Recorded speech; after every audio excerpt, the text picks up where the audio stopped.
All right, 99.9 Punk World Radio FM. You guys already know what time it is. And right here, we are joined by a punk rock legend. This individual is the founder of Pulley. He is also a former member of 10-Foot Pole. He is also a former Major League Baseball player. This guy is a jack of all trades within the entire world. This guy has done pretty much everything. We got Scott Radinsky right here live on the radio station airwaves. How are you doing this evening? Hey, how are you doing? I'm doing great. That sounds like I fooled him pretty well, huh? It does actually. I got to say, I knew you were a baseball player as well, but I knew you played for the White Sox and whatnot, but I didn't know it was actually like the St. Louis Cardinals and everything. Down here in Canada, we watch baseball, but we don't got a lot of channels to really actually to enjoy it. We mostly only have the Blue Jays games. So. Yeah, I know Canada's more into their hockey and other sports, but I mean, Toronto area, I think they have some fans. After they took the team out of Montreal, I think Canada said shit on baseball. Yeah, I will say though, Toronto, they do love their Blue Jays. I went to Toronto a few times just for a little vacation, and I've been downtown Toronto just as they're having a game, and I'm telling you, them Toronto Blue Jays fans, they know how to pack a house. I mean, it's just flooded on game day. It's a great fan base, and I know going in there as a visitor, especially now, I think with the current group they have, and they play with the roof open. It's a good place to want to go and hang out and watch a game. So good for them. I'm happy to see it up there thriving. But I got to take you back to the beginning of your amazing career in the early 1980s, where you were actually a lead singer for Scared Straight, also known as 10-Foot Pole to listeners today. But I was wondering if you could actually just tell us a bit more about Scared Straight, and of course, how did you actually ultimately become the lead singer of that band very early on in the 80s? Well, like any aspiring young musicians, we were all in school together, learning how to play our instruments, and I think when we got to the point where we could actually play a little, I played drums at the time. So once we got to a point where we could actually play a little bit, we started jamming in the garage together, and punk rock was kind of just starting or at least for us out in the suburban area of LA, it was kind of getting out in the outskirts in the early 80s, and we were getting exposed to it, and we started playing that music or that style of music. It was a lot easier, and it seemed like it was more forgiving with the fans. They didn't have the expectations that they had with Motley Crue type cover bands. So we were going for it. We were asked to be part of a compilation on Mystic Records. It was going to be called Nardcore. And we were part of the Oxnard scene, and there was bands like Aggression, Dr. No, Ill Repute, Stalag 13, these bigger bands. And we were a smaller band playing parties, and they asked us to be on this record. So we went in and recorded the music. I played drums. We did all the tracks, and about 2 weeks later, they called us and said, "Hey, we need to get down here and do the vocals." Well, at the time, I want to say we were somewhere around 14, 15. And our singer was on vacation with his parents. And so he just couldn't go do the singing. So I guess I volunteered at the time to go down and do it. And I think from that point on, I kind of singer by default. And that's what I've done since 1983. And I gotta say as well, that's pretty a cool story how you're originally the drummer, and then the singer couldn't make it, so you filled in. What was their impression when they actually first heard your vocals? Because obviously, even back then, I know even in punk rock now, there's some drummers that accumulate a little bit of vocals on an album, they do a little bit of backup on a song. For instance, Sum 41 Fat Lip, they say a few words and whatnot, but you did a full song. What was the other members' expressions when they heard your full song? I actually did 2 songs. We had 2 songs on the comp, and I think I knocked them out in one take because that's what you did back then. You just screamed from beginning to end, and I don't think they were disappointed. When we would practice live, because it's all we had ever heard of ourselves, it was just noise, and you could barely hear the singer over the PA. So I don't honestly think we even knew what he sounded like, to be honest.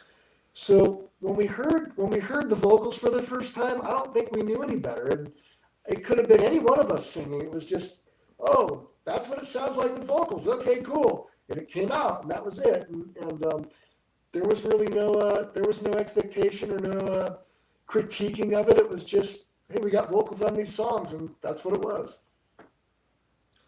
And also in the same year as well, while we're on the topic about compilations and whatnot, you were actually, Scared Straight was actually a part of Mystic Sugar 7 Sampler #1 over on Mystic Records this the following year in 1985. I was wondering if you can actually tell us a bit more about that, or is one of those songs that you actually contributed for the compilation, was that actually for Mystic as well? Well, Mystic really didn't know anything about us when we went into the studio. They were starting to pretty much hoard the punk rock scene in LA and put out just about everybody that was playing live at the time. And we were friends with the band Ill Repute. And then when their guitar player Tony was organizing this Nardcore compilation and brought us into the studio, Mystic listened back to the tracks after we had, we did our versions, and they said, hey, I remember receiving a phone call at my mom's house. It was on the landline, and it was, hey, those tracks are pretty good. You guys want to come down and do a 7-inch? And we said, sure.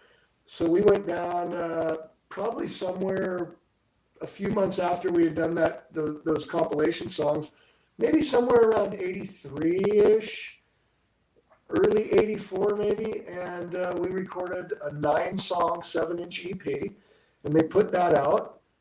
And it was played on 33 speed, a little 7-inch, so you can get more music on a smaller priced record. And that's pretty much the start of it. And I think that came out, I want to say that came out in 1984, but I could be wrong. It's somewhere around 84-ish. And that came out, and that was the start of our music and recording it. And then from that point on, we had done a few more compilations for them, come down, do a song. We ended up doing a full length with them, and then Mystic just kind of went off into the sunset. And also as well, in 1986, at the age of 18, you were actually drafted into the 3rd round of the Major League Baseball draft by the Chicago White Sox. I was wondering what actually sparked your passion for baseball, and of course, what was it like actually just getting drafted straight out of high school? Well, I played baseball most of my life as a kid growing up, and I didn't really, I don't want to say I didn't put much effort into it, because I probably put in as much effort as any 9-year-old or 10-year-old would playing on a team at that age. I tried basketball, I tried football, I tried all the typical sports, was into skateboarding, and I don't know, somewhere around my junior year in high school, things just clicked. And I guess I got as good as the other guys on the team, maybe a little better than some of them. And by the time I was a senior in high school, things really started to take off. And I started getting some interest from some colleges. And someone told me that I might have a chance to get drafted by a professional team. And I had no idea what the hell that was back then. And I thought, well, I might have an opportunity to do this instead of going to school. All right, sign me up. And it happened, and it worked out. And I stayed in the game for 37 years, and I enjoyed every minute of it. And I'm very grateful for the opportunity and the experience. And it was a good career. And I do know as well, after your playing career, you actually went on to do a bunch of coaching and whatnot. And I do know, obviously, we're jumping ahead of the timeline a little bit, but since we're on the topic of baseball, I have to bring it up. Obviously, being a player and being a coach, was it hard to separate the player in you actually from the coach, or did the coaching just come naturally? I think and this is just obviously my opinion and in my experiences, I think that, and I don't want to say all coaches have had to have played, but I think the coaches that don't forget what it's like to be a player end up being good coaches, because they understand how hard the game is, and you don't forget that. And when you understand how hard it is, I think it gives you more patience and understanding when to, maybe pat a guy in the back, pick him up, maybe stick your foot up his butt if they need a little push. For me, I consider myself a people's type guy when it comes to being on the field and the relationships that you build with the players and the trust. And when you have that, it's easy to be a coach because they feel comfortable enough to open up about anything with you, whether that's problems away from the field, maybe something that they're feeling on the field. And having had the experience personally or being around fellow teammates over the course of my career as a player, you kind of been there and you've seen it. So you've kind of almost experienced all different scenarios, and it helps to not have all the answers, but it helps to have a solution and help a player when things are tough. When things are good, you just kind of let them go on their way, and they don't really need coaching. They just need direction to stay in the lane. When things are bad and things are going bad, most of the time, a lot of the times it becomes a mental thing, at least at that level in the competition that you're facing. And you just kind of constantly remind them why they're here and what got them here and how good they really are. And sometimes that's enough to help a guy get over the edge. And then sometimes when you have to be, physical with teaching physical movements or helping correct some limitations that might be getting in the way of a guy, you draw on your experiences from that as well, and you go about things cautiously. And I think that all players, you can't force feed anybody a ton of information at once. You have to have an idea and a plan and how you're going to script that to them, and that's to me part of that feel of understanding people and knowing what each individual can relate and how they're going to digest information. That's a long way. One of the last. That's kind of my answer. My apologies, Scott. Yeah. I was just saying as well, one of the last baseball questions I actually have was, and I actually read this, and I actually did not know this about your career, but I think it's actually kind of amazing. It just shows the full circle effect of how, like, one player goes, another player comes in. But on your major league debut for the White Sox was April 9th of 1990, where you actually retired the one batter you faced named Greg Brock of the Milwaukee Brewers. I was wondering, from what you actually can recall, can you tell us a bit more about your MLB debut? And of course, what was it like actually being that individual that threw the last pitch to Greg? That was the last game he ever played? From what I read, yes. I do know it's Wikipedia, so I do know sometimes... Okay. Wikipedia can be edited by anyone, but that's why I'm asking the man himself. Yeah, I wasn't aware of that, if that was the case, but I was a dark horse going into spring training that year. I was really young. I had played at the lowest level in the organization the year before. So I was a long shot, and I went to spring training, and I was doing well. And I was full of energy, and I was young, and I think I was a shot in the arm that an older veteran team might have needed, and I was at the right place at the right time. The manager, the general manager, the coaches, they felt in the short 4 or 5 weeks that I was around them that maybe my personality, my mentality, I was mature enough to maybe handle the jump from where I was at to where I was going to go. So it was kind of a shock for me to go through spring training in February and March and kind of see myself going to the field and still having a locker and a uniform. And every day I kept looking over my shoulder, but no one was tapping me on it. So I just kept going with the flow. And long story short, I broke with the team out of spring training in Florida. We headed to Chicago. And like I said, my coaches and manager were great at that time, and they brought me along. And they put me right in the fire day one.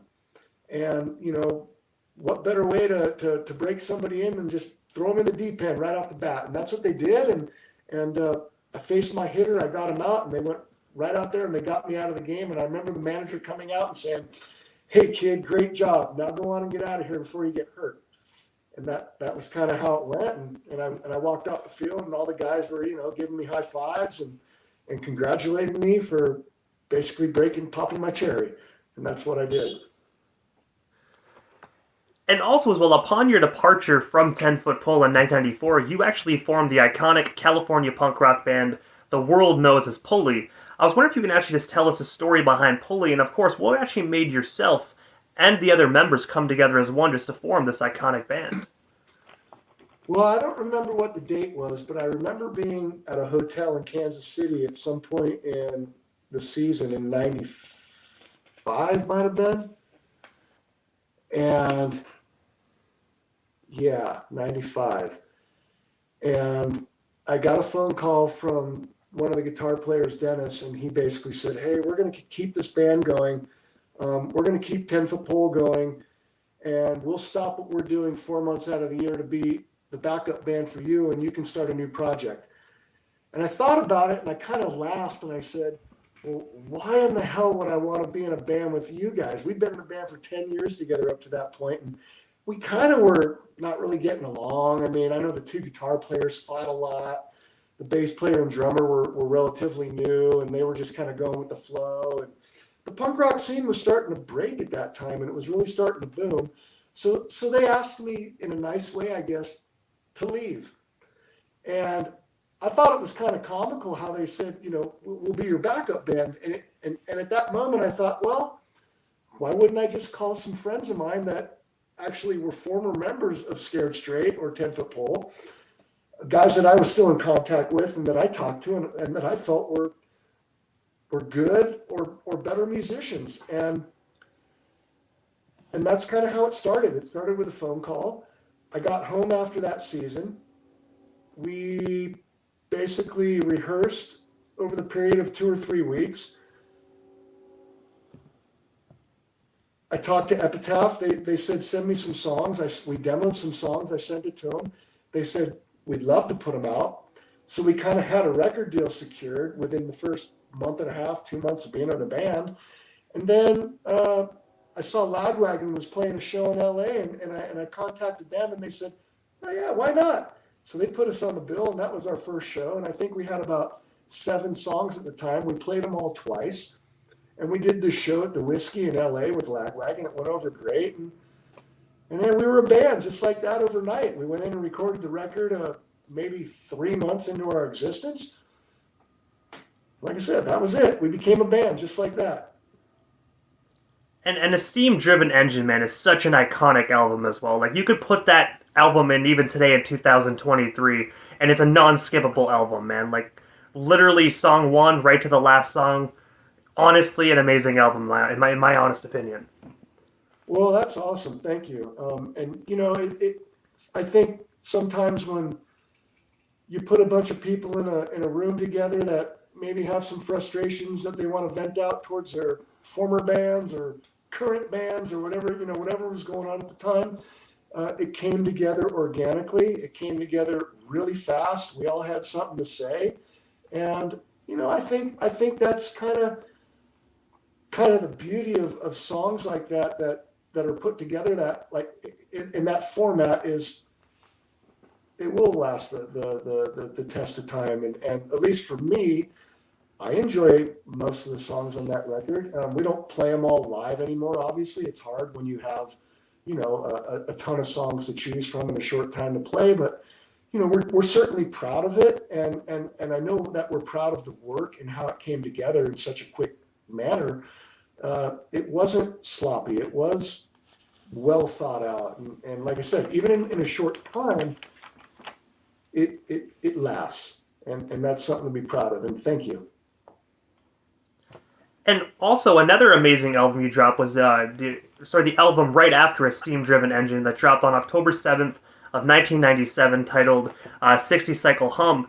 I was wondering if you can actually just tell us a bit more about this iconic album, and of course, what was it like working with Epitaph for your guys' second release? It was great. I mean, I think the fact that we were with Epitaph allowed us to be a band. I think it allowed us to put out, putting out the first 5 records. It allowed us to go tour with somewhat of a name. When you're on a record label with bands like Pennywise, NoFX, Rancid, and The Offspring, and let's face it, in the mid '90s, I don't know how many other bands on that label you can name, but that's who their mainstays were, and a lot of times, pre-internet or just at the start of internet, you would listen to a band just because they were part of the same label. And I think that we got noticed, or at least we were given a chance by other people, the listeners, to give it a shot because we were on that label. And I think that that little head start helped us gain fans because there was a ton of good bands at the time, but not everybody had the opportunity to be heard. The second record, 60 Cycle Hum, it came together really fast. Our goal was to put out a record every year. I don't want to say it was rushed, but I know a lot of people love that record, and there's a lot of songs in that record that we love. But I don't know if it was as. I take that back. It holds its own too as well. It just we weren't probably as prepared as we were when we went into the first record. I know there's some songs on that record, on the second record, where maybe one guitar player might have played both parts. Our one guitar player had to play bass on that record. So, like I said, it wasn't thrown together, but it was more put together quicker and less thought out, I think. I don't think the songs suffered or the quality suffered, but it just didn't have the same excitement, I don't think. So, going into the third record, we kind of took a step back and regrouped and I don't want to say took a different approach, but we did, in a sense, And while Pulley was actually still going strong, you also actually founded an amazing company by the name of Skate Lab that also has the skateboarding museum and Hall of Fame a part of it. I was wondering if you can actually just tell us a bit more about Skate Lab, and of course, like, what actually made you decide to originally create that in the first place? Because I've seen videos of what your skate park looked like and everything, and I have to say, you did something so phenomenal just for the skateboarding community alone. It was an amazing place. I think it was a great location. We had a great layout. We had a great vibe. We were in the LA area, and we were able to survive because we weren't really relying on the income to support salaries, or at least all of them. There were some people that were getting paid, and there were some people that were dipping into the pockets of the place that ultimately, in the end, caused its closure. But Pulley played a show in Fresno, California. I want to say it was in the winter of '95 at a place called Sugar Hill Skate Park. And we got there about 3 o'clock expecting to load in, and it was a skate park, and it was totally going off, and people were skating. And I want to say somewhere around 6 o'clock, they closed the park down, and within an hour, they turned it into this makeshift club. And all these people, all these kids came back to the punk show that was going on that night. They were allowed to skate at the same time as the bands were playing, and it was just a great vibe. And I just remember being blown away. And I came home that weekend, and I remember telling my brother, we got to do this. And over the course of, time, probably about 9 months, and all the research and jumping through city hoops and, trying to go about it somewhat professional, we came up with this plan. And we found an old man who had a building in town. He was willing to allow us to go for it. And that's kind of how it started. And 21 years later, we had to close our doors. But those 21 years were pretty memorable to a lot of people. And that is, that's something in life that, it's one thing to make a record and have music that hits people, and changes their lives and, during low times and whatnot. But this was very similar, and it was an opportunity, especially for the local kids. We provided that outlet for 21 years in our community, and that's something that I'm extremely proud of. And I do know with the skateboarding Hall of Fame that you actually did. I believe it was the first year you inducted Tony Hawk. The second year you inducted the legendary Bob Burnquist as well.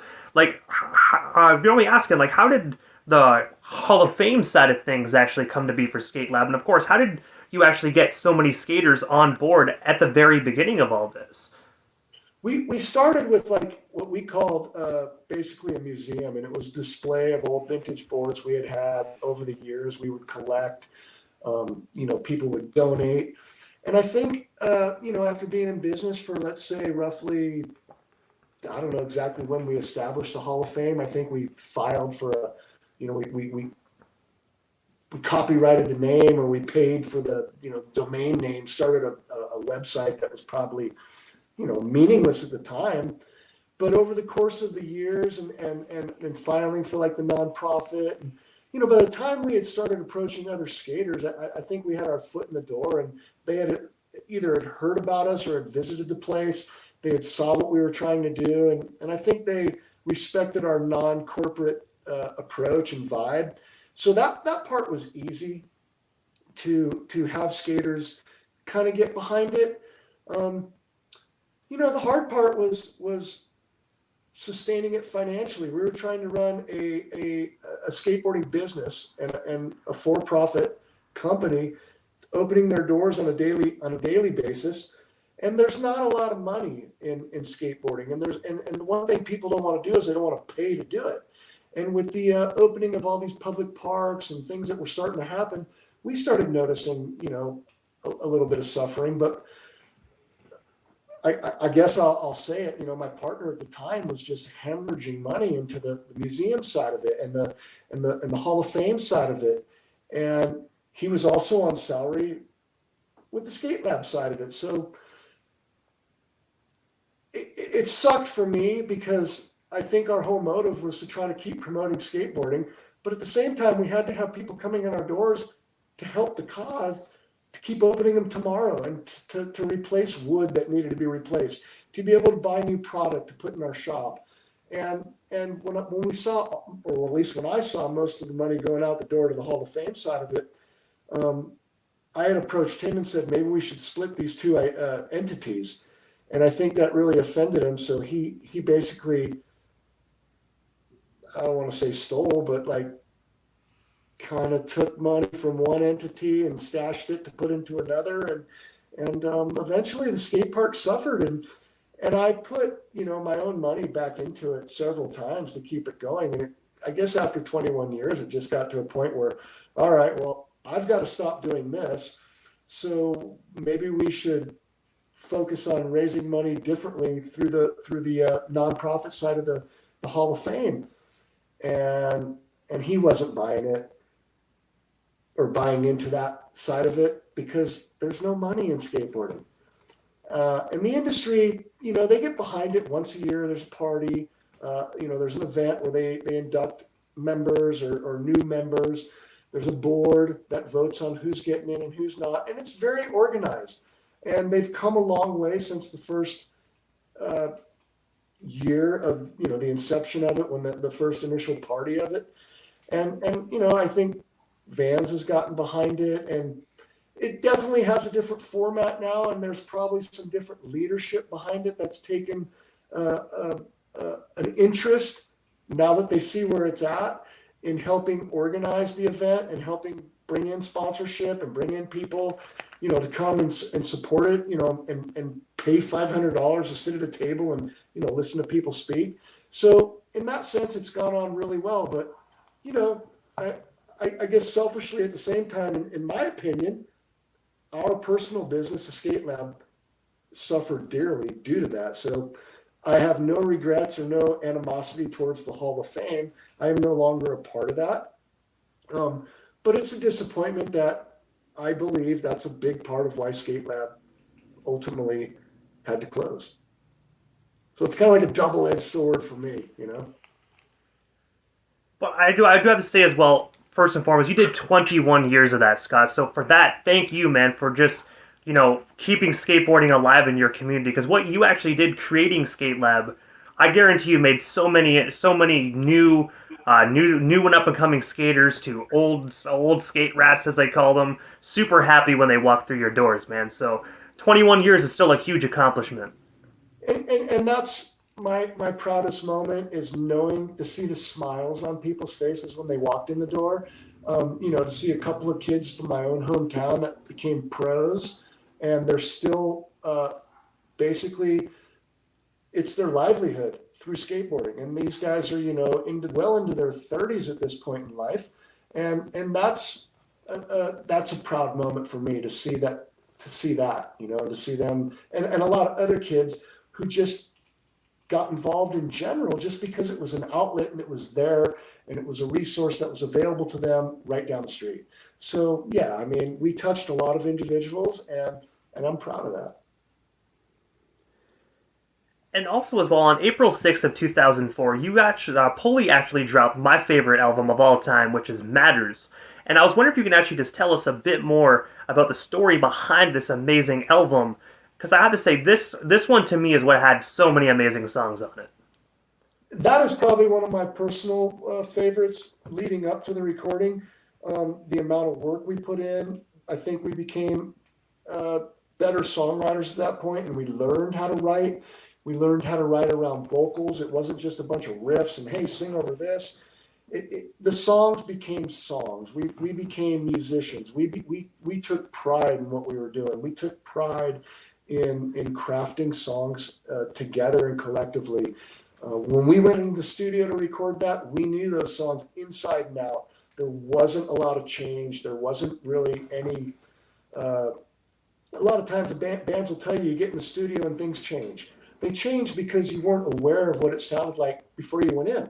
And we were so prepared, and we had dissected those songs so much that there was no surprise. And we went in there, we knocked it out. It sounded great. The production was great. We worked with a great guy, this guy named Matt Hyde. Unfortunately for us, it was our last record with Epitaph, but it was probably our best.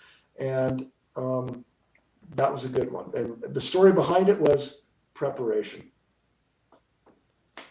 And I gotta say, my favorite song of all time is on that album is actually Insects Destroy. Your music video was so killer, man. You guys actually performing in the morgue, man. Just it gave you the chills, but it also like really helped you understand just the meaning behind the song at the same time. Yeah, great song. And we still play that song live, and the reaction's great. We get the crowd going. That's a fun one. And it came out really good. And uh, I would love to see if a song like that could have been put out 15 years later, what the reaction, not that, we care about the radio or any of that, but it was probably the most radio friendly song we've ever done.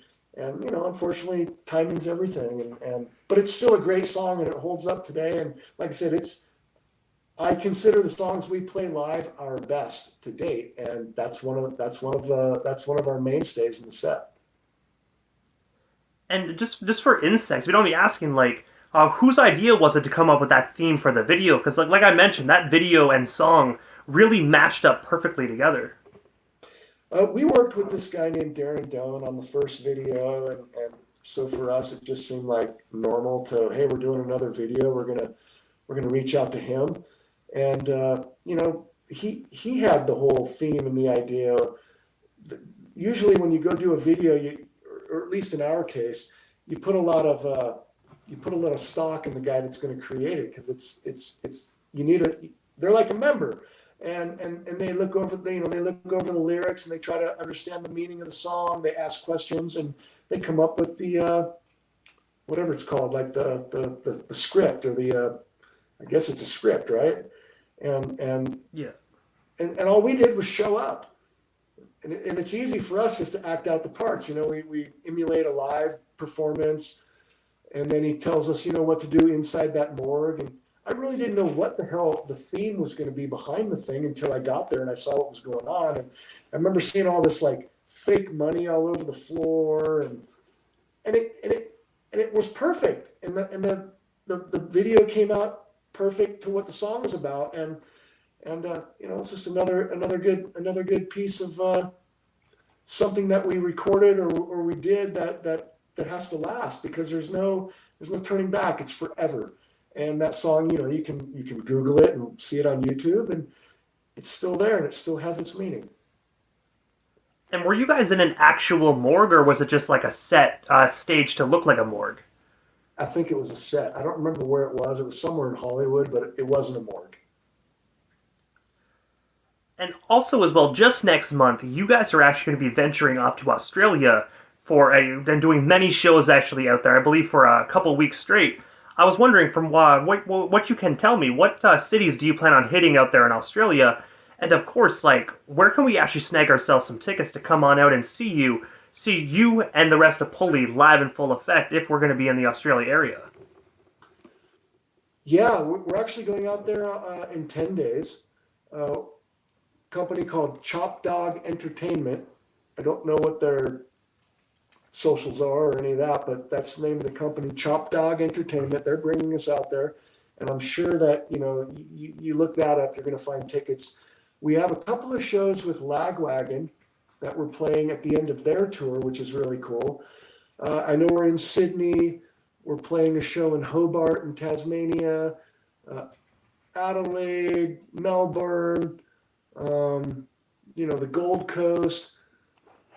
I don't know all the cities offhand, but that's most of them.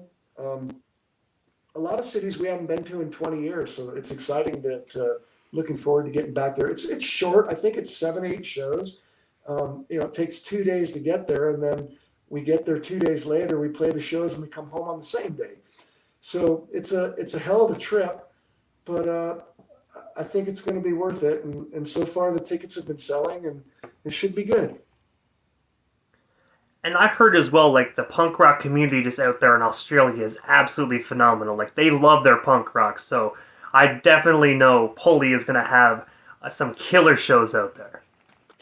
I hope so. We're looking forward to it. I know in the last couple months, every band you could ever think of has been there or going there. So, it's a tough market right now, and I don't want to say saturated, but there's a lot of tours going on out there, and it's really tough to post-COVID, it seems like all the bands are on the road. And, I don't know if that ever dies down. That's the story of being in a band. You have to go out and play. But, it's going to be good. And the people that do show up won't be disappointed. And the people that show up are certainly not going to disappoint us. And we're excited, and we're looking forward to getting back there. And I have to ask Scott, what's next for you? Like, is there anything we happen to miss during this evening's interview that you still want to talk about or promote? Anything you still want to touch on? Well, we still got you here live on the radio station airwaves this evening. Life's an ongoing, constant moment. And I really couldn't say I don't have anything on the books other than going to this Australia thing. And then, I come home and it's day by day by day. So nothing huge planned in my future other than just another day of surviving. That's pretty much what I got. And that's the best way to live there, Scott. Just take one day at a time and enjoy life. Because at the end of the day, we only got one life, so might as well enjoy it. That's all you can do. Well put. And Scott, before we actually part ways here this evening, obviously I know how to follow you, yourself, and of course the rest of Pulley on social media. But for the individuals that aren't that social media savvy, how do they go about following Pulley across all social media platforms if they're not already doing so? I'm pretty sure the only two current things we have are our Instagram page, that's @PulleyMatters, and our Facebook page, which is the same. We don't have a website or any other type of streaming stuff. I think we have a Pulley TV on YouTube, but those are the same videos that have been on there forever. We update every once in a while, but the Instagram is probably the most active, and the Facebook. So that's how to follow Pulley. And I gotta say, first and foremost, Scott, thank you so much for your time here this evening, and of course, thank you so much for making killer music that so many punk rock fans had the opportunity to enjoy for many years, just like myself. Your music has definitely made a lasting impression on all of us, and we're definitely super stoked and excited for more Pulley in the future. So thank you so much for your time, and of course, the music again, Scott.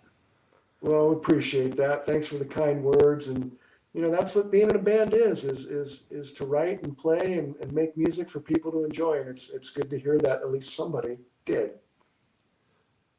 You are most certainly welcome, Scott. But for now, definitely have yourself a phenomenal night, and of course, safe travels next month to Australia. But I'm pretty sure down the line we definitely shall talk again soon. But for now, definitely have yourself a phenomenal Saturday night. Thank you, and you and all your listeners as well. Appreciate it.